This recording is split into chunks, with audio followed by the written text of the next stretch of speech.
ਸਤਿ ਸ਼੍ਰੀ ਅਕਾਲ। ਤੁਸੀਂ ਜੁੜੇ ਹੋਏ ਹੋ ਪੰਜਾਬੀ ਰੇਡੀਓ ਯੂਐਸਏ ਦੇ ਨਾਲ ਤੇ ਮੈਂ ਹਾਂ ਪ੍ਰਵੀਨ ਸ਼ਰਮਾ ਲੈ ਕੇ ਹਾਜ਼ਰ ਹਾਂ ਪ੍ਰੋਗਰਾਮ ਖਬਰ ਤੇ ਨਜ਼ਰ।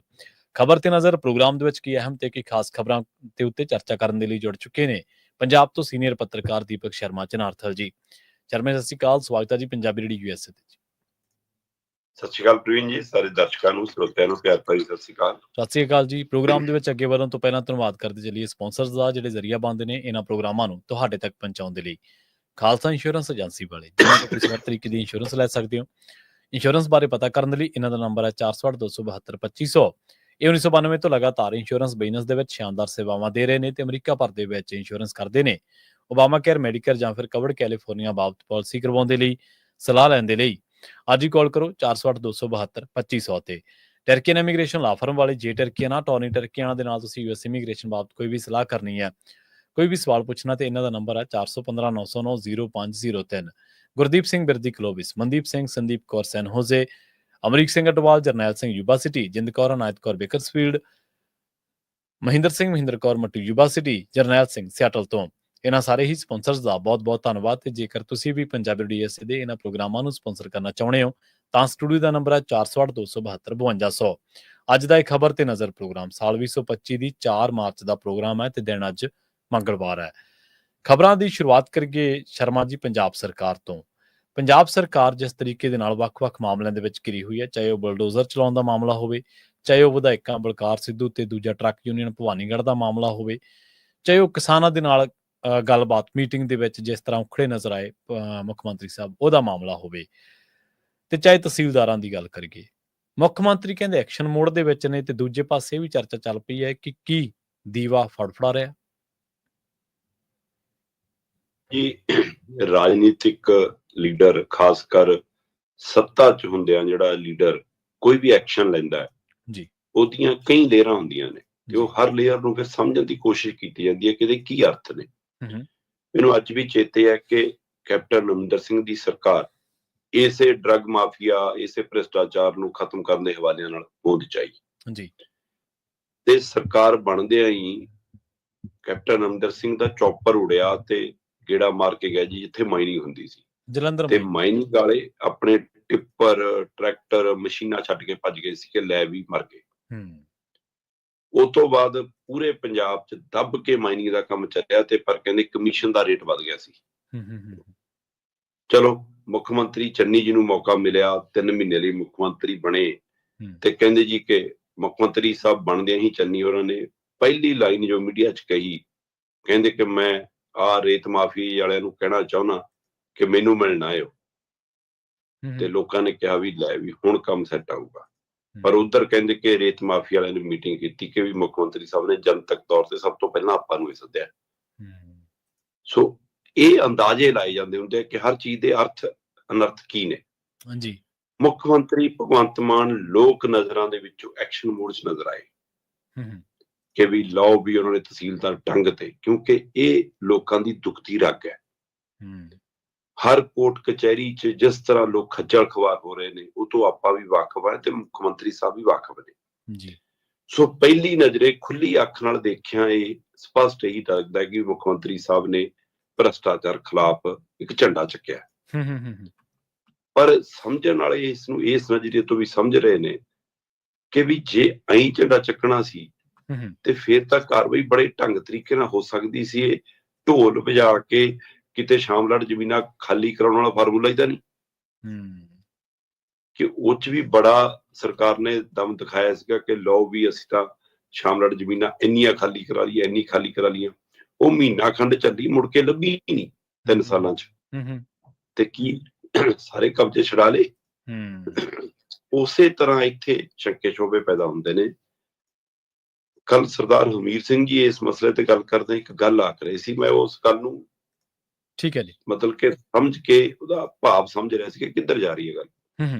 ਉਹ ਕਹਿੰਦੇ ਕਿ ਭਾਈ ਹਰ ਤਹਿਸੀਲ ਦੇ ਵਿੱਚ ਤਾਂ ਦਿੱਲੀ ਵਾਲਿਆਂ ਨੇ ਆਪਣਾ ਇੱਕ ਏਜੰਟ ਬਿਠਾਇਆ ਹਿਸਾਬ ਕਿਤਾਬ ਦੇਖਣ।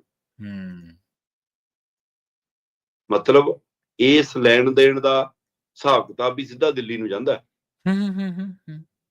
ਹਰੇਕ ਮੰਤਰੀ ਨਾਲ, MLA ਨਾਲ ਦਿੱਲੀ ਵਾਲਾ ਬੰਦਾ ਬੈਠਾ ਹੈ ਤੇ ਦੂਸਰੇ ਪਾਸੇ ਜਦੋਂ ਆਪਾਂ ਗੱਲ ਕਰਦੇ ਹਾਂ ਤਾਂ ਇਹ ਵੀ ਗੱਲਾਂ ਪੰਜਾਬ 'ਚ ਹੁੰਦੀਆਂ ਨਹੀਂ ਕਿ ਮਾਈਨਿੰਗ ਵਾਲਾ ਪੈਸਾ ਹੁਣ ਇੱਥੇ ਵੰਡਣ ਦੀ ਬਜਾਏ ਦਿੱਲੀ ਜਾ ਕੇ ਵੰਡਿਆ ਜਾਂਦਾ ਹੈ।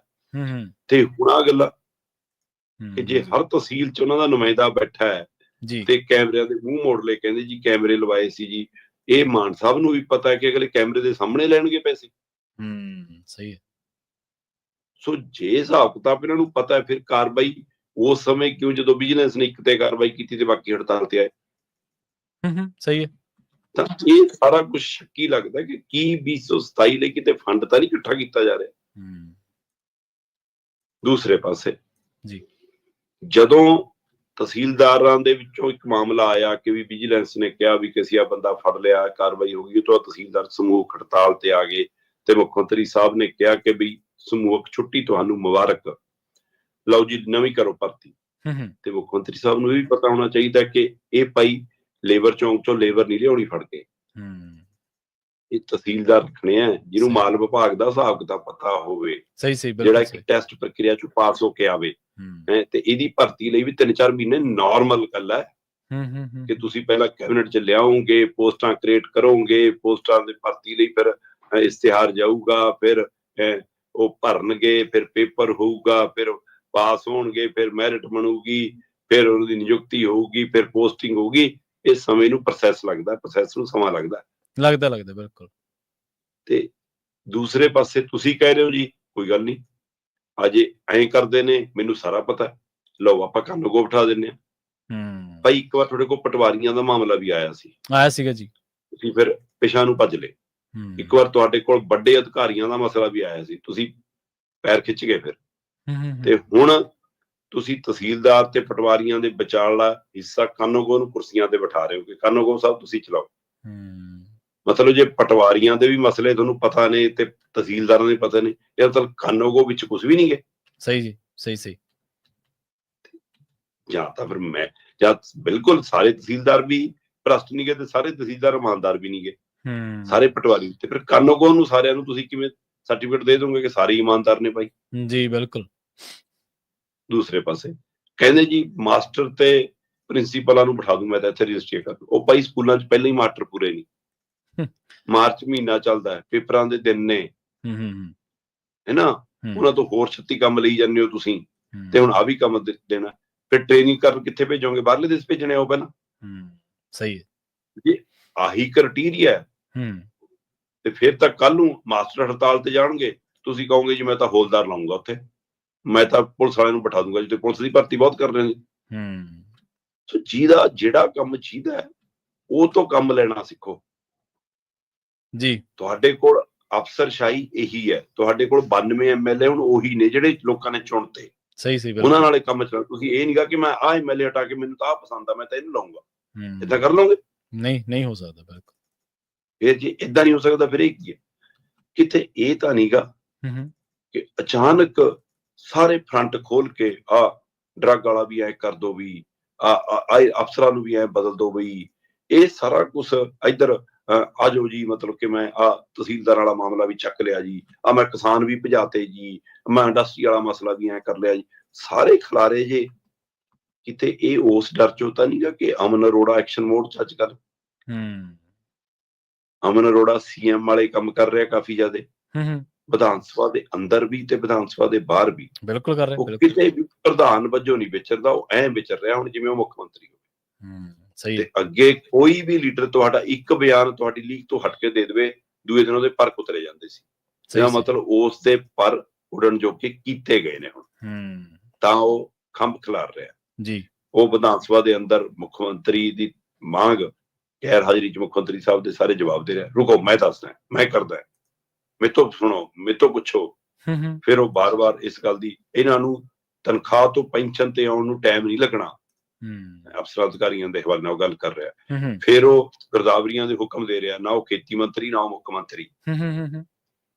ਫਿਰ ਉਹ ਕੱਲ ਹਰਪਾਲ ਚੀਮਾ ਦਾ ਮੈਸੇਜ ਆਉਂਦਾ ਕਿ ਹਰਪਾਲ ਚੀਮਾ ਜੀ DGP ਨਾਲ ਡਰੱਗ ਮਸਲੇ ਤੇ ਪ੍ਰੈਸ ਕਾਨਫਰੰਸ ਕਰਨਗੇ। ਠੀਕ ਹੈ। ਹਰਪਾਲ ਚੀਮਾ ਸਾਈਡ ਤੇ ਖੜਾ ਤੇ ਪ੍ਰੈਸ ਕਾਨਫਰੰਸ ਅਮਨ ਅਰੋੜਾ ਨਾਲ ਕਰ ਰਿਹਾ।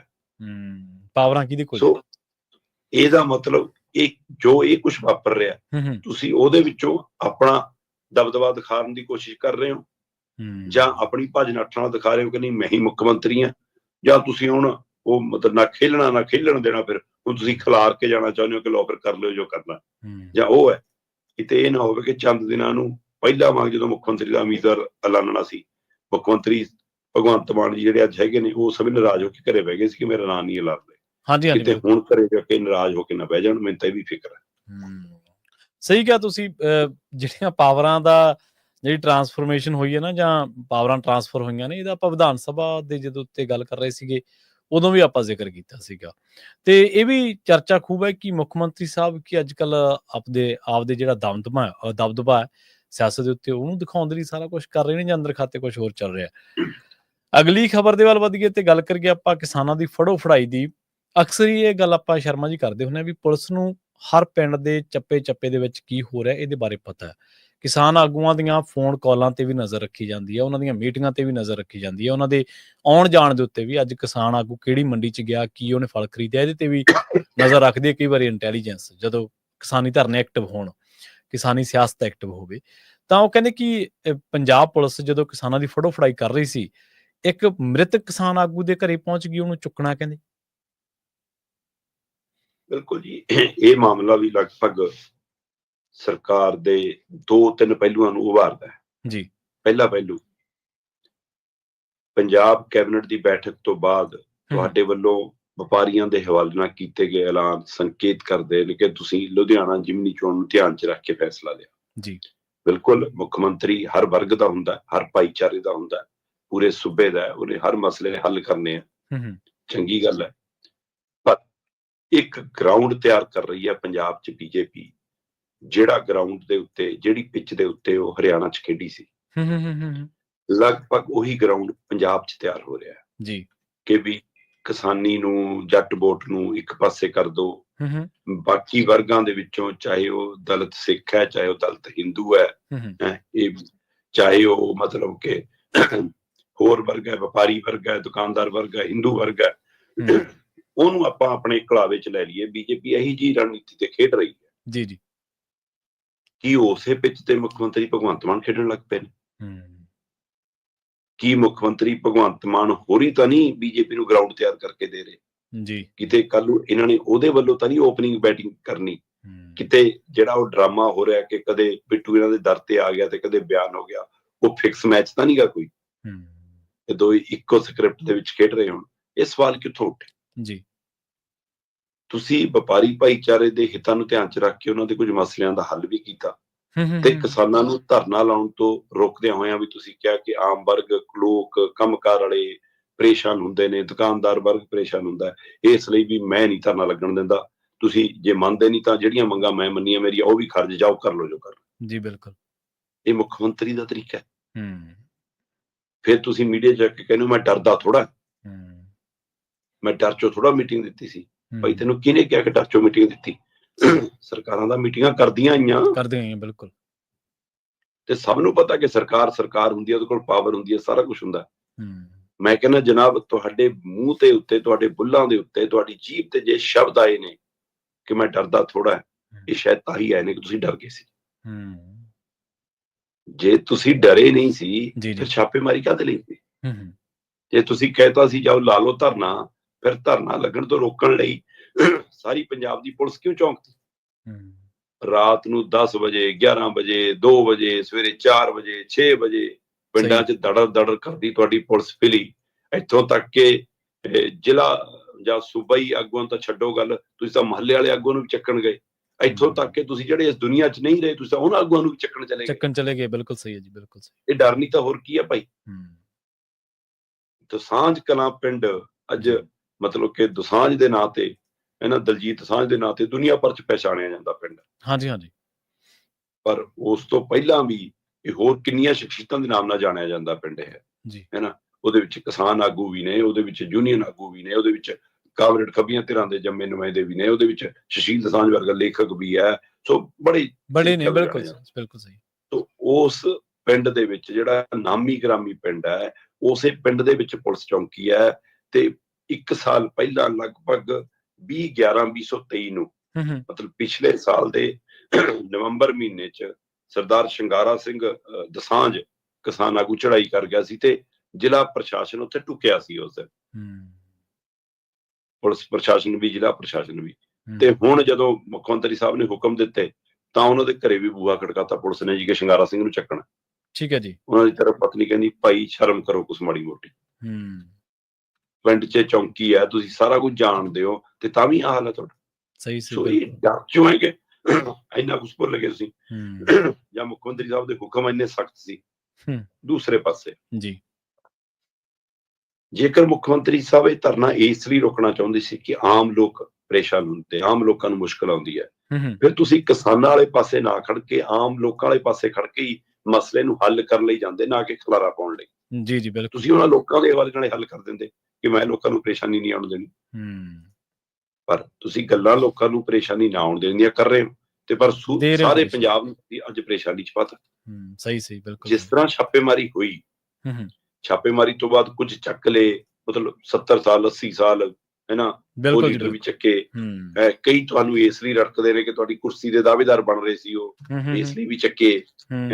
ਉਹ ਸਾਰੀ ਪ੍ਰਕਿਰਿਆ ਦੇ ਦਰਮਿਆਨ ਜਿਹੜੇ ਘਰੇ ਨਹੀਂ ਗਏ, ਇੱਧਰ ਉੱਧਰ ਹੋ ਗਏ, ਪੁਰਾਣੇ ਤਜਰਬੇ ਸੀ ਜਾਂ ਮੌਕਾ ਬਚ ਗਏ, ਉਹ ਚਲੋ ਨਹੀਂ ਫੜੇ ਗਏ। ਪਰ ਅੱਜ ਟਰੈਕਟਰ ਟਰੈਲੀਆਂ ਲੈ ਕੇ ਤੁਰੇ ਹੋਏ ਨੇ ਚੰਡੀਗੜ੍ਹ ਕਨੀ। ਸਹੀ ਜੀ ਬਿਲਕੁਲ ਸਹੀ ਹੈ। ਤੇ ਜਿਹੜਾ ਇੱਕ ਧਰਨਾ ਚੰਡੀਗੜ੍ਹ ਦੀ ਕਿਸੇ ਇੱਕ ਸੜਕ ਤੇ ਲੱਗਣਾ ਸੀ, ਜਾਂ ਜੇ ਤੁਸੀਂ ਗਰਾਊਂਡ ਦੇ ਦਿੰਦੇ ਚੰਡੀਗੜ੍ਹ ਚ ਕਿਤੇ ਆ ਕੇ, ਤਾਂ ਗਰਾਊਂਡ ਚ ਲੱਗ ਜਾਣਾ ਸੀ। ਅੱਜ ਉਹ ਧਰਨੇ ਪੰਜਾਬ ਦੀਆਂ 400 500 ਸੜਕਾਂ ਤੇ ਲੱਗ ਰਹੇ ਨੇ ਇਸ ਵਕਤ ਜਦੋਂ ਆਪਾਂ ਗੱਲ ਕਰ ਰਹੇ ਹਾਂ। ਜੀ ਬਿਲਕੁਲ ਸਹੀ। ਜਿੱਥੇ ਪੁਲਿਸ ਰੋਕ ਰਹੀ ਹੈ ਉੱਥੇ ਟਕਰਾਅ ਹੋ ਰਿਹਾ, ਉੱਥੇ ਹੀ ਬੈਠ ਰਹੇ ਨੇ। ਤੇ ਆਹ 500 ਧਰਨੇ ਲਵਾ ਕੇ ਤੁਸੀਂ ਕਿਹਨਾਂ ਨੂੰ ਖੁਸ਼ ਕਰਨਾ ਚਾਹੁੰਦੇ ਹੋ ਤੇ ਕਿਹਨਾਂ ਨੂੰ ਨਾਰਾਜ਼ ਕਰਨਾ ਚਾਹੁੰਦੇ ਹੋ?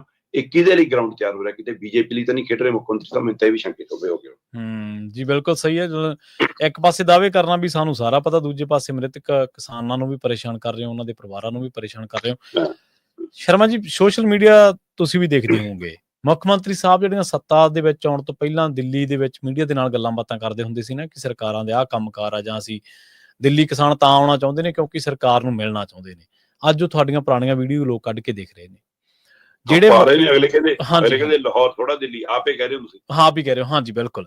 ਤੇ ਜਿਹੜੀ ਦੂਜੀ ਗੱਲ ਆ, ਪ੍ਰਕਾਸ਼ ਸਿੰਘ ਬਾਦਲ ਇਸ ਦੁਨੀਆ ਦੇ ਵਿੱਚ ਨਹੀਂ ਰਹੇ, ਆਪਾਂ ਨੂੰ ਪਤਾ ਉਹਨਾਂ ਦੀ ਆਲੋਚਨਾ ਬਹੁਤ ਹੁੰਦੀ ਰਹੀ।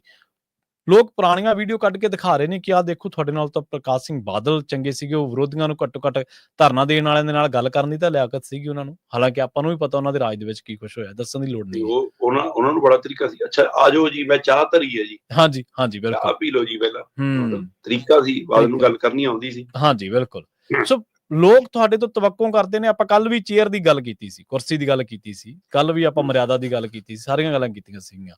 ਪਰ ਜੋ ਉਸ ਅਹੁਦੇ ਦੇ ਮੁਤਾਬਕ ਤੁਸੀਂ ਵਿਚਰੋਗੇ ਨਹੀਂ ਤਾਂ ਤੁਹਾਨੂੰ ਲੋਕ ਕਿਵੇਂ ਪੇਸ਼ ਕਰਨਗੇ, ਕਿਵੇਂ ਯਾਦ ਕਰਨਗੇ? ਅਗਲੀ ਗੱਲ ਕਰੀਏ ਸ਼ਰਮਾ ਜੀ ਕੈਗ ਰਿਪੋਰਟ ਦੀ। ਕੇਜਰੀਵਾਲ ਤੇ ਸਿਸੋਦੀਆ ਤੋਂ ਬਾਅਦ ਕਹਿੰਦੇ ਹੁਣ ਜਿਨ੍ਹਾਂ ਲੋਕਾਂ ਦਾ ਨੰਬਰ ਲੱਗਣਾ ਉਹਨਾਂ ਦੇ ਵਿੱਚ ਆਤਸ਼ੀ, ਸਾਬਕਾ ਮੁੱਖ ਮੰਤਰੀ ਦਿੱਲੀ ਦੇ, ਤੇ ਇਹਦੇ ਨਾਲ ਗੋਪਾਲ ਰਾਏ ਵੀ ਸ਼ਾਮਲ ਨੇ।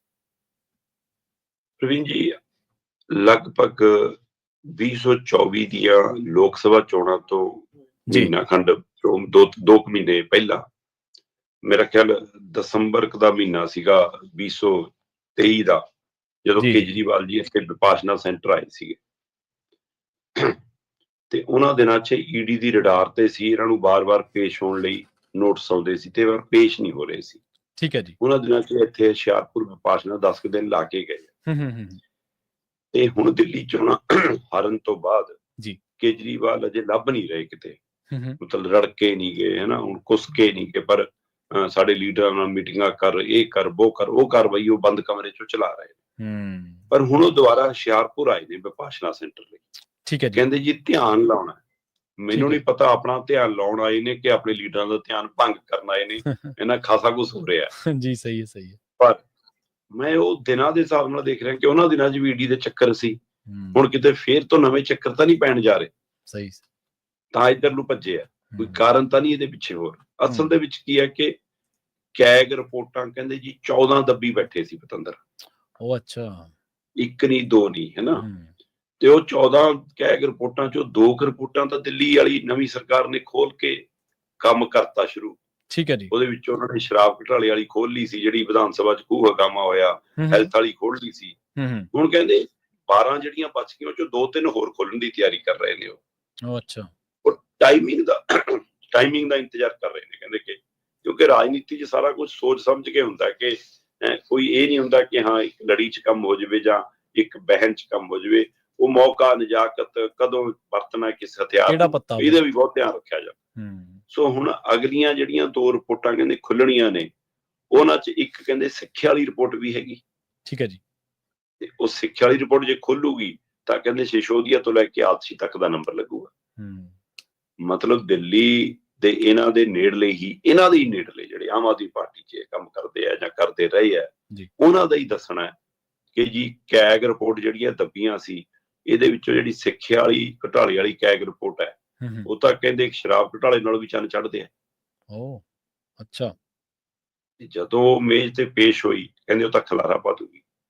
ਸੋ ਇਸੇ ਤਰ੍ਹਾਂ ਕਹਿੰਦੇ ਕੁਝ ਹੋਰ ਰਿਪੋਰਟਾਂ ਨੇ ਜਿਹਦੇ ਵਿੱਚ ਫਿਰ ਕਹਿੰਦੇ ਕਿ ਜਨਾਬ ਗੋਪਾਲ ਰਾਏ ਵੀ ਫਸ ਸਕਦੇ, ਈਵਨ ਹੋਰ ਇਹਨਾਂ ਦੇ ਲੀਡਰ ਵੀ ਫਸਣਗੇ। ਸੋ ਪੜਾਅ ਦਰ ਪੜਾਅ ਕਹਿੰਦੇ ਕਿ ਇਹ ਤਿਆਰੀ ਹੈ ਲਗਭਗ ਉਹਨਾਂ ਦੀ ਕਿ ਜਿਹੇ ਸਾਰੇ ਘੁਟਾਲਿਆਂ ਦਾ, ਕਿਉਂਕਿ ਜਿਵੇਂ ਸ਼ਰਾਬ ਘੁਟਾਲੇ ਦਾ ਮਾਮਲਾ ਆਇਆ ਸੀ ਕਿ 2002 ਕਰੋੜ ਦਾ ਘੁਟਾਲਾ ਹੈ ਨਾ, ਇਸੇ ਤਰ੍ਹਾਂ ਕਹਿੰਦੇ ਕਿ ਜੀ ਇਹ ਦਿੱਲੀ ਸਰਕਾਰ ਦੇ 300 ਕਰੋੜ ਰੁਪਈਏ ਜਿਹੜੇ ਖਰਚ ਕਰਨ ਵਾਲਾ ਮਾਮਲਾ ਸੀਗਾ, ਉਹ ਹੈਲਥ ਵਾਲਾ, ਉਹਦੇ ਵਿੱਚ ਸੀਗਾ ਕੁਝ ਘਪਲਾ। ਸੋ ਇਹ ਸਾਰੀਆਂ ਚੀਜ਼ਾਂ ਨੇ ਜਿਹੜੀਆਂ, ਉਹ ਚੀਜ਼ਾਂ ਇਹਨਾਂ ਨੂੰ ਹੁਣ ਡਰਾਉਂਦੀਆਂ ਨੇ ਕਿ ਅਗਲੀਆਂ 2-3 ਰਿਪੋਰਟਾਂ ਹੁਣ ਇਹ ਵੀ ਹੋ ਸਕਦਾ ਕਿ ਉਹ ਤੁਰੰਤ ਨਾ ਖੋਲਣ। ਉਹ ਰਿਪੋਰਟਾਂ ਦਾ ਖੁਲਾਸਾ ਹੋ ਸਕਦਾ 2027 ਦੀਆਂ ਪੰਜਾਬ ਦੀਆਂ ਚੋਣਾਂ ਤੋਂ ਪਹਿਲਾਂ ਹੋਵੇ। ਜਿਵੇਂ ਇਹਨਾਂ ਨੇ ਉਹ ਵਪਾਰੀਆਂ ਵਾਲਾ ਮਸਲਾ ਦੱਬ ਕੇ ਰੱਖਿਆ ਨਾ, ਇੰਡਸਟਰੀਅਲਿਸਟ ਪਲਾਂਟ ਵਾਲਾ, ਹੁਣ ਜਿਮਨੀ ਚੋਣ ਸਮੇਂ ਖੋਲ ਲਿਆ। ਨਹੀਂ ਹੋ ਸਕਦਾ ਇਹਨਾਂ ਨੇ ਵੀ 27 ਤੋਂ ਪਹਿਲਾਂ ਜਾ ਕੇ ਖੋਲਣਾ ਹੁੰਦਾ ਕਿ ਹਾਂ ਵਪਾਰੀਆਂ ਨੂੰ ਹੁਣ ਕੁਝ ਕਰ ਲਈਏ, ਹੈ ਨਾ।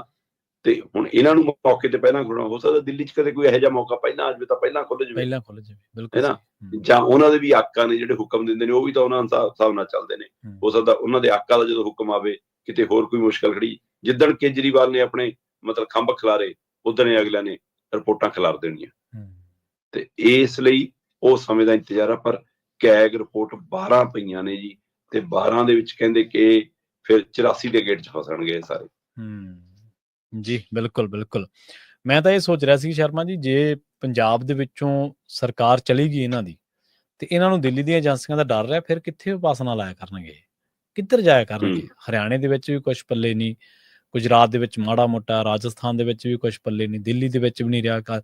ਅਰਵਿੰਦ ਕੇਜਰੀਵਾਲ ਆਪਣੀ ਸੀਟ ਤੱਕ ਨਹੀਂ ਬਚਾ ਸਕੇ। ਔਰ ਹਾਸੋਹੀਣੀ ਗੱਲ ਇਹ ਦੇਖੋ ਵੀ ਜਿਹੜਾ ਬੰਦਾ ਆਪਦੀ ਸੀਟ ਨਹੀਂ ਬਚਾ ਸਕਿਆ, ਉਹ ਇੱਥੇ ਆ ਕੇ ਜਿਹੜੇ ਮੰਤਰੀ ਨੇ, ਇੱਥੇ ਤੱਕ ਕਿ ਮੁੱਖ ਮੰਤਰੀ, ਉਹਨਾਂ ਤੋਂ ਰਿਪੋਰਟ ਮੰਗਦਾ। ਇਹੀ ਹਾਈ ਕਮਾਂਡ ਕਲਚਰ ਹੈ ਜੀ। ਅਗਲੀ ਗੱਲ ਕਰੀਏ ਪੰਥਕ ਸੰਕਟ ਦੀ। ਆਪਾਂ ਪੰਥਕ ਸਿਆਸੀ ਸੰਕਟ ਕਹਿ ਸਕਦੇ ਇਹਨੂੰ। ਆਪਾਂ ਲਗਾਤਾਰ ਇਹਦੀ ਚਰਚਾ ਕਰ ਰਹੇ ਹਾਂ। ਹੁਣ 18 ਤਰੀਕ ਉੱਤੇ ਨਜ਼ਰਾਂ ਨੇ, 18 ਤੋਂ ਅਕਾਲੀ ਦਲ ਦੀ ਭਰਤੀ ਹੈ। ਸਵਾਲ ਇਹ ਵੀ ਇਸੇ ਦਰਮਿਆਨ ਚੱਲ ਪਿਆ ਕਿ ਪੰਥਕ ਜਿਹੜਾ ਸਿਆਸੀ ਸੰਕਟ ਹੈ, ਇਹ ਹੱਲ ਹੋਵੇਗਾ ਜਾਂ ਫਿਰ ਇਸ ਤੋਂ ਹੋਰ ਉਲਝ ਜਾਏਗਾ। ਬਿਲਕੁਲ ਪ੍ਰਵੀਨ ਜੀ, ਜਿਹੜੀ 7 ਮੈਂਬਰੀ ਕਮੇਟੀ ਸੀ ਉਹ 5 ਮੈਂਬਰੀ ਰਹਿ ਗਈ ਸੀ। ਧਾਮੀ ਸਾਹਿਬ ਦਾ ਅਸਤੀਫਾ ਤੇ ਫਿਰ ਬਡੂੰਗਰ ਸਾਹਿਬ ਦਾ ਅਸਤੀਫਾ, ਤੇ ਇਹ ਸਵਾਲੀਆ ਜਦੋਂ ਜਥੇਦਾਰ ਸਾਹਿਬ ਨੇ ਸਪਸ਼ਟ ਕੀਤਾ ਕਿ ਵੀ 5 ਮੈਂਬਰੀ ਕਮੇਟੀ ਹੀ ਮੈਂਬਰਸ਼ਿਪ ਕਰੂਗੀ ਅਕਾਲ ਤਖਤ ਸਾਹਿਬ ਦੇ ਹੁਕਮਾਂ ਅਨੁਸਾਰ, ਇਹਨੂੰ ਹਦਾਇਤ ਹੈ, ਇਹਨੂੰ ਅਧਿਕਾਰ ਨੇ ਕਿ ਆਪਣੀ ਭਰਤੀ ਮੁਹਿੰਮ ਸ਼ੁਰੂ ਕਰੇ। ਤੇ ਉਸ ਤੋਂ ਬਾਅਦ 5 ਮੈਂਬਰੀ ਕਮੇਟੀ ਕੱਲ ਸ਼੍ਰੀ ਅਕਾਲ ਤਖਤ ਸਾਹਿਬ ਤੇ ਗਈ, ਉਹਨੇ ਅਰਦਾਸ ਕੀਤੀ। ਇੱਕ ਤਾਂ ਸ਼ੁਕਰਾਨਾ ਅਰਦਾਸ ਕੇ ਧੰਨਵਾਦ ਜੀ, ਸਾਨੂੰ ਤੁਸੀਂ ਇਹ ਜ਼ਿੰਮੇਵਾਰੀ ਸੰਭਾਲੀ ਹੈ। ਦੂਸਰੀ ਮੈਨੂੰ ਲੱਗਦਾ ਆਸ਼ੀਰਵਾਦ ਦੀ ਅਰਦਾਸ ਵੀ ਕੀਤੀ ਕਿ ਸਾਨੂੰ ਗੁਰੂ ਸਾਹਿਬ ਹਿੰਮਤ ਬਖਸ਼ਣ ਕਿ ਅਸੀਂ ਸਹੀ ਰੋਲ ਆਪਣਾ ਨਿਭਾ ਸਕੀਏ। ਸੋ ਇਸ ਦੇ ਲਈ ਉਹਨਾਂ ਨੇ ਹੁਣ ਭਰਤੀ ਮੁਹਿੰਮ ਸ਼ੁਰੂ ਕਰਤੀ ਹੈ ਜੀ। 18 ਤਰੀਕ ਨੂੰ ਰਸਮੀ ਤੌਰ ਤੇ ਸ਼੍ਰੋਮਣੀ ਅਕਾਲੀ ਦਲ ਦੀ ਭਰਤੀ ਮੁਹਿੰਮ ਸ਼੍ਰੀ ਅਕਾਲ ਤਖਤ ਸਾਹਿਬ ਦੇ ਹੁਕਮਾਂ ਅਨੁਸਾਰ 5 ਮੈਂਬਰੀ ਕਮੇਟੀ ਕੱਟੇਗੀ। ਹੁਣ ਸ਼ੰਕੇ ਸ਼ੋਭੇ ਇੱਥੋਂ ਪੈਦਾ ਹੋਣ ਲੱਗੇ ਕਿ ਵੀ ਜੇ ਇਹ ਕੱਟਣਗੇ ਤੇ ਅਗਲੇ ਤਾਂ ਕਹਿੰਦੇ ਅਕਾਲੀ ਦਲ ਦੀ ਭਰਤੀ ਦਾ ਅਸੀਂ ਕੱਟੀ ਬੈਠੇ 34-35 ਲੱਖ, ਫਿਰ ਇਹ ਕਿਹਦੀ ਕੱਟਣਗੇ। ਇਹਨਾਂ ਨੇ ਦਫ਼ਤਰ ਅੱਡ ਬਣਾ ਲਿਆ। ਠੀਕ ਹੈ ਜੀ। ਜੇ ਅੱਡ ਦਫ਼ਤਰ ਹੈ ਕਿ ਅੱਡ ਪਾਰਟੀ ਬਣ ਜੂਗੀ, ਕਿਉਂਕਿ ਉਹ ਦਫ਼ਤਰ ਤਾਂ ਉਹ ਬੈਠੇ ਨੇ, ਅਜੇ ਕਬਜ਼ਾ ਹੈ। ਇਹਨਾਂ ਨੇ ਦਫ਼ਤਰ ਦੀ ਅਜੇ ਕੋਈ ਮੰਗ ਨਹੀਂ ਕੀਤੀ। ਕੱਲ ਇਹ ਵੀ ਸ਼ੰਕਾ ਸੋਭਾ ਸੀਗਾ ਕਿ ਜੇ ਜਥੇਦਾਰ ਸਾਹਿਬ ਨਾਲ ਮੁਲਾਕਾਤ ਹੋ ਸਕਦਾ, ਕਹਿਣ ਸਾਨੂੰ ਤਾਂ ਦਫ਼ਤਰ ਵੀ ਦਵਾਓ। ਕੱਲ ਜਥੇਦਾਰ ਸਾਹਿਬ ਵੀ ਨਹੀਂ ਮਿਲੇ ਔਰ ਦਫ਼ਤਰ ਦੀ ਇਹਨਾਂ ਵੱਲੋਂ ਕੋਈ ਮੰਗ ਵੀ ਨਹੀਂ ਹੋਈ। ਇਹ ਕਹਿੰਦੇ ਅਸੀਂ ਤਾਂ ਦਫ਼ਤਰ ਵੀ ਲੱਭ ਲਏ। ਇੱਕ ਦਫ਼ਤਰ ਸਬ ਦਫ਼ਤਰ ਚੰਡੀਗੜ੍ਹ ਚ ਲੱਭ ਲਿਆ, ਇੱਕ ਮੁੱਖ ਦਫ਼ਤਰ ਆਪਣਾ ਸ਼੍ਰੀ ਦਰਬਾਰ ਸਾਹਿਬ ਦੇ ਬਾਹਰ ਸਥਾਪਿਤ ਕਰ ਲਿਆ ਕਹਿੰਦੇ। ਤੇ ਅਸੀਂ ਤਾਂ ਭਰਤੀ ਮੁਹਿੰਮ ਹੀ 18 ਮਾਰਚ ਤੋਂ ਦਰਬਾਰ ਸਾਹਿਬ ਦੇ ਬਾਹਰੋਂ ਸ਼ੁਰੂ ਕਰਾਂਗੇ ਕਹਿੰਦੇ। ਸ਼੍ਰੋਮਣੀ ਅਕਾਲੀ ਦਲ ਦੀ ਭਰਤੀ ਹੈ ਤੇ ਉਹ ਪੰਥ ਨਾਲ ਸੰਬੰਧਿਤ ਪਾਰਟੀ ਹੈ, ਇਸ ਲਈ ਅਸੀਂ ਤਾਂ ਉੱਥੋਂ ਭਰਤੀ ਕਰਾਂਗੇ। ਸੋ ਕਹਿੰਦੇ ਜੀ ਸ਼੍ਰੀ ਅਕਾਲ ਤਖਤ ਸਾਹਿਬ ਦੇ ਹਵਾਲੇ ਨਾਲ ਇਸ ਤਖਤ ਤੋਂ ਵੀ ਦਰਬਾਰ ਸਾਹਿਬ ਦੇ ਬਾਹਰੋਂ ਵੀ ਭਰਤੀ ਹੋਏਗੀ, ਤਖਤ ਸ਼੍ਰੀ ਕੇਸਗੜ੍ਹ ਸਾਹਿਬ ਦੇ ਬਾਹਰੋਂ ਵੀ ਕਰਾਂਗੇ, ਤਖਤ ਸ਼੍ਰੀ ਦਮਦਮਾ ਸਾਹਿਬ ਦੇ ਬਾਹਰ ਵੀ ਕਰਾਂਗੇ, ਤੇ ਫਿਰ ਸਾਰੇ ਪੰਜਾਬ 'ਚ ਵੀ ਕਰਾਂਗੇ। ਜੀ। ਇਸ ਦੇ ਲਈ ਉਹਨਾਂ ਕਹਿੰਦੇ ਸੀ ਪਰਚੀਆਂ ਵੀ ਛਪਣੀਆਂ ਦੇਤੀਆਂ। ਤਾਂ ਉਹਨਾਂ ਦੀ ਤਾਂ ਤਿਆਰੀ ਪੂਰੀ ਆ ਜੀ। ਹੁਣ ਇਸ ਤਿਆਰੀ ਦੇ ਵਿੱਚ ਭਾਗੀਦਾਰ ਕੌਣ ਬਣਦਾ? ਕੀ ਫੂਲਕਾ ਹੋਣੀ ਹੁਣ ਪਰਚੀ ਕਟਾਉਣ ਆਉਣਗੇ? ਕਿ ਜਿਹੜੇ ਲੀਡਰ 34-35 ਲੱਖ ਦੀਆਂ ਉਧਰ ਕਟਾ ਲੀਆਂ, ਮਤਲਬ ਜਿਵੇਂ ਉਹ ਦੱਬ ਭਰਦੇ ਨੇ, ਦਾਵਾ ਕਰਦੇ ਨੇ, ਜਾਂ ਜਿਨ੍ਹਾਂ ਦੇ ਨਾਮਾਂ ਦੀਆਂ ਕੱਟ ਹੋ ਗਈਆਂ ਉਧਰ, ਉਹ ਇੱਧਰ ਵੀ ਕਟਾਉਣਗੇ? ਇਹ ਸਾਰੇ ਅਜੇ ਵਕਤ ਦੇ ਸਾਹਮਣੇ ਪਏ ਨੇ ਸਵਾਲ। ਪਰ ਜਿਸ ਤਰ੍ਹਾਂ ਉਹਨਾਂ ਨੇ ਅਗਾਂਹ ਵੱਧ ਕੇ ਫੈਸਲਾ ਲਿਆ ਤੇ ਉਹਦੇ ਨਾਲ ਹੁਣ ਇਸ 5 ਮੈਂਬਰੀ ਕਮੇਟੀ ਦਾ ਰੁਤਬਾ ਵੀ ਵੱਧ ਗਿਆ, ਇਹਨਾਂ ਲੀਡਰਾਂ ਦਾ ਸਤਿਕਾਰ ਵੀ ਵੱਧ ਗਿਆ, ਤੇ ਸੁਧਾਰ ਲਹਿਰ ਵਾਲਿਆਂ ਨੂੰ ਥੋੜੀ ਜਿਹੀ ਫੇਰ ਆਸ ਜਾਗ ਗਈ ਕਿ ਲੈ ਵੀ ਸਾਨੂੰ ਇੱਕ ਥੜਾ ਤਾਂ ਹੁਣ ਮਿਲੇ ਜਾਊਗਾ। ਪਰ ਜਿਹੜਾ ਸ਼੍ਰੋਮਣੀ ਅਕਾਲੀ ਦਲ ਬਾਦਲ ਧੜਾ 2 ਤਰੀਕ ਦੇ ਫੈਸਲਿਆਂ ਤੋਂ ਬਾਅਦ ਹਰ ਮਸਲੇ ਦੀ ਕੋਈ ਨਾ ਕੋਈ ਕਾਨੂੰਨੀ ਤਰੀਕੇ ਨਾਲ, ਕੋਈ ਨਾ ਕੋਈ ਸੰਵਿਧਾਨਕ ਤਰੀਕੇ ਨਾਲ, ਕੋਈ ਨਾ ਕੋਈ ਆਪਣੇ ਹਵਾਲੇ ਨਾਲ ਕੋਈ ਫਾਰਮੂਲਾ ਕੱਢ ਕੇ ਲੋਕਾਂ ਮੂਹਰੇ ਪੇਸ਼ ਕਰਦਾ ਸੀ, ਹੁਣ ਜਦੋਂ ਜਥੇਦਾਰ ਸਾਹਿਬ ਨੇ ਸਪਸ਼ਟ ਕਿਹਾ ਕਿ ਉਹਨਾਂ ਦੀ ਭਰਤੀ ਅਕਾਲ ਤਖਤ ਸਾਹਿਬ ਦੇ ਹੁਕਮਾਂ ਅਨੁਸਾਰ ਨਹੀਂ ਹੈ, ਆਹ ਹੁਕਮਾਂ ਅਨੁਸਾਰ ਹੋਊਗੀ, ਤੇ ਉਹਦੇ ਵਿੱਚੋਂ ਜਦੋਂ ਤੁਸੀਂ ਉਹ 2 ਤਰੀਕ ਵਾਲਾ ਹੁਕਮਨਾਮਾ ਦੇਖਦੇ ਹੋ ਤਾਂ ਉਹ 'ਚ ਉਹਨਾਂ ਨੇ ਕਿਹਾ ਗਿਆ ਕਿ ਅਕਾਲੀ ਦਲ ਦੇ ਸੰਵਿਧਾਨ ਅਨੁਸਾਰ ਇਹ 7 ਮੈਂਬਰੀ ਕਮੇਟੀ ਭਰਤੀ ਕਰੂਗੀ। ਤੇ ਜੇ ਅਕਾਲੀ ਦਲ ਦੇ ਸੰਵਿਧਾਨ ਅਨੁਸਾਰ ਕਰੂਗੀ ਫਿਰ ਇਹਨਾਂ ਤਾਂ ਨਵੀਂ ਪਾਰਟੀ ਦਾ ਕੋਈ ਮਤਲਬ ਨਹੀਂ, ਫਿਰ ਇਹ ਸ਼੍ਰੋਮਣੀ ਅਕਾਲੀ ਦਲ ਦੀ ਉਹ ਭਰਤੀ ਇਹ ਮੰਨੀ ਜਾਊਗੀ ਫਿਰ। ਤੇ ਜੇ ਇਹ ਮੰਨੀ ਜਾਊਗੀ ਤਾਂ ਇਸੇ ਲਈ ਕਿ ਹੁਣ ਜਥੇਦਾਰ ਸਾਹਿਬ ਨੇ ਸਪਸ਼ਟ ਕਰਤਾ, ਹੁਣ ਜੇ ਇਹਦਾ ਕੋਈ ਜਵਾਬ ਦਿੰਦਾ ਬਾਦਲ ਧੜਾ ਤਾਂ ਉਹ ਫਿਰ ਸਿੱਧਾ ਵੈਸੇ ਤਾਂ ਪਹਿਲਾਂ ਹੀ ਕਈ ਸ਼ੰਕੇ ਸੋ ਵੀ ਫਿਰ ਬਿਲਕੁਲ ਸਿੱਧਾ ਹੋ ਜਾਏਗਾ ਕਿ ਤੁਸੀਂ ਹੁਣ ਅਕਾਲ ਤਖਤ ਸਾਹਿਬ ਨਾਲ ਟਕਰਾ ਰਹੇ ਹੋ। ਇਸ ਲਈ ਉਦਣ ਦੇ ਸੁੰਨ ਪਸਰਿਆ ਜਨਾਬ ਉਹਨਾਂ ਦੇ ਘਰੇ। ਠੀਕ ਹੈ, ਉਦਣ ਦਾ ਕੋਈ ਬਿਆਨ ਨਹੀਂ, ਕੋਈ ਟਿੱਪਣੀ ਨਹੀਂ। ਹੁਣ ਸਮਝ ਰਹੇ ਹੋਣਗੇ, ਹੋ ਸਕਦਾ ਸਲਾਹਕਾਰਾਂ ਨੂੰ ਬਾਰ-ਬਾਰ ਬਦਾਮ ਖਿਲਾ ਕੇ ਪੁੱਛ ਰਹੇ ਹੋਣਗੇ ਭਾਈ ਦੱਸੋ ਹੁਣ ਕੀ ਕਰੀਏ। ਸੋ ਅਜੇ ਉਧਰ ਚੁੱਪ ਹੈ ਤੇ ਇੱਧਰ ਤਿਆਰੀ ਹੈ, ਤੇ 18 ਤੋਂ ਨਵੀਂ ਭਰਤੀ ਹੋਣ ਜਾ ਰਹੀ ਹੈ ਜੀ। ਅਗਲੀ ਗੱਲ ਕਰ ਲਈਏ ਸ਼੍ਰੋਮਣੀ ਅਕਾਲੀ ਦਲ ਦੇ ਹੀ ਇੱਕ ਲੀਡਰ ਦੇ ਬਾਰੇ, ਕਿਉਂਕਿ ਜਿੱਥੇ ਹੁਣ ਤੁਸੀਂ ਇਸ ਪੰਥਕ ਸਿਆਸੀ ਸੰਕਟ ਦਾ ਜ਼ਿਕਰ ਕੀਤਾ, ਅਗਲੀ ਖਬਰ ਵੀ ਜਿਹੜੀ ਆ ਉਹ ਅਕਾਲੀ ਦਲ ਦੀ ਪੋਲਿਟਿਕਸ ਦੇ ਨਾਲ ਹੀ ਜਾ ਜੁੜਦੀ ਆ। ਬਿਕਰਮ ਮਜੀਠੀਆ ਡਰੱਗ ਮਾਮਲੇ ਦੇ ਵਿੱਚ ਹੁਣ SIT ਕੋਲੇ ਤਲਬ ਹੋ ਗਿਆ ਜੀ। ਹਾਂ ਬਿਲਕੁਲ ਜੀ, ਬਿਕਰਮ ਮਜੀਠੀਆ ਪੂਰੀ ਲਗਾਤਾਰ ਸਰਗਰਮ ਨੇ ਪੰਜਾਬ ਦੇ ਵਿੱਚ। ਅਕਾਲੀ ਲੀਡਰਾਂ ਦੇ ਵਿੱਚੋਂ ਜੇਕਰ ਕੋਈ ਸਭ ਤੋਂ ਵੱਧ ਸਰਗਰਮ ਨਜ਼ਰ ਆਉਂਦਾ ਤਾਂ ਬਿਕਰਮ ਮਜੀਠੀਆ ਨਜ਼ਰ ਆਉਂਦੇ ਨੇ, ਧਰਾਤਲ ਤੇ ਵੀ, ਸੋਸ਼ਲ ਮੀਡੀਆ ਤੇ ਵੀ, ਖਾਸ ਕਰ ਆਮ ਆਦਮੀ ਪਾਰਟੀ ਦੀ ਸਰਕਾਰ ਨੂੰ ਪੜਾ ਤੇ ਘੇਰਨ ਦੇ ਲਈ। ਜੀ। ਪਰ ਉਹਨਾਂ ਦਾ ਪੁਰਾਣਾ ਮਾਮਲਾ ਜਿਹੜਾ ਚੱਲਿਆ ਆਉਂਦਾ ਹੈ ਉਹਦੇ ਵਿੱਚ ਮਤਲਬ ਜੇਕਰ ਮੈਂ ਦੇਖਾਂ ਤਾਂ ਉਹਨਾਂ ਨੂੰ ਦੁਬਾਰਾ ਇੱਕ ਤਰ੍ਹਾਂ ਨਾਲ ਸਿੱਟ ਮੂਹਰੇ ਪੇਸ਼ ਹੋਣ ਦੀ ਹਦਾਇਤ ਹੋਈ ਹੈ, ਔਰ ਉਹ ਹਦਾਇਤ ਵੀ ਸੁਪਰੀਮ ਕੋਰਟ ਦੇ ਹੁਕਮਾਂ ਅਨੁਸਾਰ ਹੋਈ ਹੈ। ਠੀਕ ਹੈ ਜੀ। ਹਾਈ ਪ੍ਰੋਫਾਈਲ ਡਰੱਗ ਮਾਮਲਾ ਹੈ, ਉਹਦੇ ਵਿੱਚ ਪੁੱਛਗਿੱਛ ਲਈ ਸਿੱਟ ਅੱਗੇ ਉਹਨਾਂ ਨੂੰ ਕਿਹਾ ਗਿਆ ਕਿ 17 ਮਾਰਚ ਨੂੰ ਸਵੇਰੇ 11 ਵਜੇ ਪੇਸ਼ ਹੋਣ, ਤੇ ਇਹਦੇ ਲਈ ਬਕਾਇਦਾ ਆਦੇਸ਼ ਸੁਪਰੀਮ ਕੋਰਟ ਨੇ ਜਾਰੀ ਕੀਤੇ ਨੇ। ਸੁਪਰੀਮ ਕੋਰਟ ਨੇ ਹੁਕਮ ਉਦੋਂ ਜਾਰੀ ਕੀਤਾ ਜਦੋਂ ਪੰਜਾਬ ਸਰਕਾਰ ਵੱਲੋਂ ਮਜੀਠੀਆ ਦੀ ਜ਼ਮਾਨਤ ਰੱਦ ਕਰਨ ਦੀ ਮੰਗ ਕਰਨ ਵਾਲੀ ਪਿਟੀਸ਼ਨ ਤੇ ਸੁਣਵਾਈ ਚੱਲ ਰਹੀ ਹੈ। ਠੀਕ ਹੈ ਜੀ। ਜਿਸ 'ਚ ਪੰਜਾਬ ਤੇ ਹਰਿਆਣਾ ਹਾਈ ਕੋਰਟ ਵੱਲੋਂ 10 ਅਗਸਤ 2022 ਨੂੰ ਤਰੀਕ ਦਿੱਤੀ ਗਈ ਹੈ। ਸੋ ਇੱਕ ਪਾਸੇ 10 ਅਗਸਤ ਨੂੰ ਉਹ ਅਗਾਂਹ ਪਈ ਹੈ, ਤੇ ਪਰ ਉਹ ਤੋਂ ਪਹਿਲਾਂ 17 ਮਾਰਚ ਨੂੰ ਇਹਨਾਂ ਨੂੰ ਪੇਸ਼ ਹੋਣ ਲਈ ਕਹਿ ਦਿੱਤਾ। ਸੋ ਜ਼ਮਾਨਤ ਨੂੰ ਚੁਣੌਤੀ ਦਿੰਦਿਆਂ ਅਕਾਲੀ ਆਗੂ ਨੇ ਜਿਹੜਾ ਡਰੱਗ ਐਕਟ ਮਾਮਲਾ ਉਹਦੀ ਸ਼ਮੂਲੀਅਤ ਤੇ ਚਿੰਤਾ ਦਾ ਹਵਾਲਾ ਦਿੰਦੇ ਹੋਏ ਕਿਹਾ ਸੀ ਕਿ ਦਸੰਬਰ 2021 ਚ ਨਾਰਕੋਟਿਕ ਡਰੱਗਸ ਜਿਹੜੀ ਉਹ ਹੈਗੀ ਆ ਸੰਸਥਾ, ਉਹ ਸਾਰਾ ਸਿਸਟਮ ਕਿ FIR ਦਰਜ ਹੋਣ ਤੋਂ ਬਾਅਦ ਜਾਂਚ ਅਧੀਨ ਹੈ ਜੀ, ਹੈਨਾ। ਤੇ ਸੁਣਵਾਈ ਦੌਰਾਨ ਸੁਪਰੀਮ ਕੋਰਟ ਨੇ ਮਜੀਠੀਆ ਨੂੰ SIT ਨਾਲ ਪੂਰਾ ਸਹਿਯੋਗ ਕਰਨ ਦੀ ਜ਼ਰੂਰਤ ਤੇ ਜ਼ੋਰ ਦੇ ਦਿੱਤਾ। ਉਹਨਾਂ ਨੇ ਸਪਸ਼ਟ ਕਹਿਤਾ ਕਿ ਵੀ ਪੇਸ਼ ਵੀ ਹੋਣਾ ਪਊਗਾ ਤੇ ਉਹਨਾਂ ਸਹਿਯੋਗ ਵੀ ਕਰਨਾ ਪਊਗਾ। ਜੀ ਜੀ। ਇਸ ਲਈ ਹੁਣ 2018 ਦੀ ਰਿਪੋਰਟ ਦੇ ਆਧਾਰ ਤੇ ਮਾਮਲੇ ਦੀ ਜਾਂਚ ਚੱਲ ਰਹੀ ਹੈ। ਠੀਕ ਹੈ। ਅਦਾਲਤ ਨੇ ਜ਼ਮਾਨਤ ਰੱਦ ਕਰਨ ਦੀ ਪਿਟੀਸ਼ਨ ਦੀ ਅਗਲੀ ਸੁਣਵਾਈ ਹੈ ਜਿਹੜੀ ਉਹ 24 ਮਾਰਚ 2025 ਤੇ ਹੈ। ਤੇ ਇਸ ਲਈ ਇਹ ਸੰਕੇਤ ਮਿਲਦਾ ਕਿ ਪੁੱਛਗਿੱਛ ਦੌਰਾਨ ਕੁਝ ਹੋਰ ਤੱਥ ਹੁਣ ਸਾਹਮਣੇ ਆ ਸਕਦੇ ਨੇ, ਕੁਝ ਨਵਾਂ ਪਹਿਲੂ ਸਾਹਮਣੇ ਆ ਸਕਦਾ। ਸੋ ਇਹ ਅਦਾਲਤੀ ਹੁਕਮਾਂ ਦੇ ਅਨੁਸਾਰ ਬਿਕਰਮ ਮਜੀਠੀਆ ਦੀਆਂ ਮੁਸ਼ਕਲਾਂ ਵੱਧਦੀਆਂ ਵੀ ਨਜ਼ਰ ਆ ਰਹੀਆਂ। ਕਿ ਇਹਨਾਂ ਦੀ ਮੁਸ਼ਕਲਾਂ ਦਾ ਹੱਲ ਉਹਨਾਂ ਕੋਲ BJP 'ਚ ਜਾਣ ਦਾ ਰਾਹ ਬਚਦਾ, ਇਹ ਵੀ ਚਰਚਾ ਹੈ। ਜੀ ਬਿਲਕੁਲ, ਦੇਖਦੇ ਹਾਂ ਅੱਗੇ ਕੀ ਬਣਦਾ ਸ਼ਰਮਾ ਜੀ। ਵੈਸੇ ਤਾਂ ਅਕਾਲੀ ਦਲ ਦੇ ਬਾਰੇ ਹੁਣ ਜਿਹੜੀ ਅਕਾਲੀ ਦਲ ਦੀ ਮੌਜੂਦਾ ਜਿਹੜੀ ਸਿਆਸਤ ਚੱਲ ਰਹੀ ਹੈ, ਟੈਲ ਲਾਉਣ ਦੇ ਬਾਵਜੂਦ ਵੀ, ਸਾਰਾ ਕੁਛ ਕਰਨ ਦੇ ਬਾਵਜੂਦ ਵੀ, ਸਾਰੇ ਹੀਲੇ ਚਾਹੇ ਉਹ ਪੰਥਕ ਮਾਮਲਿਆਂ ਦੇ ਵਿੱਚ ਹੋਣ, ਚਾਹੇ ਉਹ ਸਿਆਸੀ ਮਾਮਲਿਆਂ ਦੇ ਵਿੱਚ ਹੋਣ, ਚੀਜ਼ਾਂ ਸੈੱਟ ਹੋਣ ਦੀ ਬਜਾਏ ਹੋਰ ਸਗੋਂ ਜ਼ਿਆਦਾ ਉਲਝਦੀਆਂ ਜਾ ਰਹੀਆਂ ਨੇ। ਆਉਣ ਵਾਲੇ ਦਿਨ ਵੀ ਅਕਾਲੀ ਦਲ ਦੇ ਲਈ ਕੋਈ ਸੁਖਾਵੇਂ ਰਾਹ ਵਰਗੇ ਨੇ ਕਿ ਉਹ ਉਹਨਾਂ ਦੀ ਜਿਹੜੀ ਗੱਡੀ ਆ ਉਹ ਸਰਪਟ ਦੌੜਨ ਲੱਗੀ ਆ। ਇਹਨਾਂ ਖਾਸ ਖਬਰਾਂ ਤੇ ਖਾਸ ਜਾਣਕਾਰੀਆਂ ਦੇ ਲਈ ਸ਼ਰਮਾ ਜੀ ਤੁਹਾਡਾ ਬਹੁਤ ਬਹੁਤ ਧੰਨਵਾਦ। ਬਹੁਤ ਸ਼ੁਕਰੀਆ ਜੀ। ਪ੍ਰੋਗਰਾਮ ਖਬਰ ਤੇ ਨਜ਼ਰ ਨੂੰ ਆਪਾਂ ਇੱਥੇ ਸਮਾਪਤ ਕਰਾਂਗੇ। ਪੰਜਾਬ ਤੋਂ ਆਪਣੇ ਨਾਲ ਜੁੜੇ ਸਨ ਸੀਨੀਅਰ ਪੱਤਰਕਾਰ ਦੀਪਕ ਸ਼ਰਮਾ ਚਨਾਰਥਲ ਜੀ, ਜਿਨ੍ਹਾਂ ਦੇ ਨਾਲ ਆਪਾਂ ਮੁੱਖ ਮੰਤਰੀ ਸਾਹਿਬ ਤੋਂ ਲੈ ਕੇ ਆਖਿਰ ਤੇ ਬਿਕਰਮ ਮਜੀਠੀਆ ਦੇ ਨਾਲ ਜੁੜੀਆਂ ਕਈ ਅਹਿਮ ਖਬਰਾਂ ਉੱਤੇ ਚਰਚਾ ਕੀਤੀ ਹੈ। ਅਸੀਂ ਉਮੀਦ ਕਰਦੇ ਹਾਂ ਕਿ ਇਹ ਪ੍ਰੋਗਰਾਮ ਤੁਹਾਨੂੰ ਪਸੰਦ ਆਇਆ ਹੋਵੇਗਾ। ਪੰਜਾਬੀ ਰੇਡੀਓ USA ਦੇ ਸੋਸ਼ਲ ਮੀਡੀਆ ਮੰਚਾਂ ਤੇ ਜ਼ਰੂਰ ਜੁੜੋ। ਪੰਜਾਬੀ ਰੇਡੀਓ USA ਦੇ ਅਫੀਸ਼ੀਅਲ YouTube ਚੈਨਲ ਨੂੰ ਸਬਸਕ੍ਰਾਈਬ ਕਰੋ। ਪੰਜਾਬੀ TV USA ਦੇ ਅਫੀਸ਼ੀਅਲ YouTube ਚੈਨਲ ਨੂੰ ਸਬਸਕ੍ਰਾਈਬ ਕਰੋ। ਇਸੇ ਤਰ੍ਹਾਂ ਅਸੀਂ ਤੁਹਾਨੂੰ Instagram ਤੇ ਵੀ ਮਿਲਾਂਗੇ, ਅਸੀਂ ਤੁਹਾਨੂੰ TikTok ਤੇ ਵੀ ਮਿਲਾਂਗੇ। ਤੁਹਾਡਾ ਸਾਰਿਆਂ ਦਾ ਬਹੁਤ-ਬਹੁਤ ਧੰਨਵਾਦ। ਅਸੀਂ ਤੁਹਾਡੇ ਸਭ ਤੋਂ ਸੋਸ਼ਲ ਮੀਡੀਆ ਉੱਤੇ ਤੁਹਾਡੇ ਸਹਿਯੋਗ ਦੀ ਉਮੀਦ ਕਰਦੇ ਹਾਂ। ਸਤਿ ਸ਼੍ਰੀ ਅਕਾਲ।